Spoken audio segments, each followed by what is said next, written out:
নিষ্ঠুৰ নেতাৰে ভৰি পৰিছে অসম। ACS বিষয়াই যদি ইমান টকা লুটপাট কৰিবলৈ হয়, ঘৰৰ বিচনাত যদি লাখে লাখে টকা ওলাবলৈ হয়, ৰুমত যদি লাখে লাখে বান্দিলে টকা ওলাবলৈ হয়, তেতিয়াহ'লে এনেকুৱা ধৰণৰ ACS বিষয়াক কিবা সন্মান কৰি লাভ আছে জানো?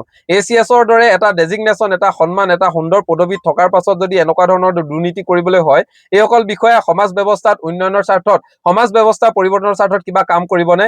ইমান এনেকুৱা ধৰণৰ আচলতে দুৰ্নীতি হ'ব নালাগে। এই দুৰ্নীতি ব্যৱস্থাপনাটোত যদি কঠোৰ ব্যৱস্থা গ্ৰহণ নকৰে চৰকাৰে, অনাগত সময়ত এনেকুৱা ধৰণৰ এই দালালি বহুত ওলাব, যিসকলে এটা কামৰ কাৰণে, সৰু কামৰ কাৰণেও টকা লাখ লাখ টকা ল'ব। আৰু এই যি দেখিছে, এতিয়া দেখাৰ লগে লগে তেওঁ দালাল বুলি ধৰা পৰিলে বা ইমান টকা লুটপাট কৰিছে বা উৎকোচ লৈছে বুলি ধৰা নপৰা হলেতো এভাগেই চলি থাকিলেহেঁতেন। সেয়ে আমাৰ চিষ্টেমটো কিন্তু সলনি কৰিবলগীয়া আছে। যিসকল ব্যক্তি এনেকুৱা ধৰণৰ কাম কৰে, সেইসকলক একেবাৰে চাকৰিৰ পৰা নিলম্বন কৰিব লাগে। যদি চাকৰিৰ পৰা নিলম্বন নকৰে, তেনেহ'লে অনাগত সময়ত এনেকুৱা ধৰণৰ দালাল কিন্তু বহুত সৃষ্টিয়ে হৈ থাকিব, যিসকলে এই চিষ্টেমটোত সোমাই দুৰ্নীতি কৰিবলৈ ধৰিছে। দৰমহা পইচা চুবই নিবিচাৰে, আনৰ পৰা দুৰ্নীতি কৰা পইচাই ঘৰখন চলাব বিচাৰে। আৰু এই ব্যৱস্থাটো কেতিয়া নিৰ্মূল হ'ব? যেতিয়াই ইয়াত কঠোৰ ব্যৱস্থা চৰকাৰে গ্ৰহণ কৰিব।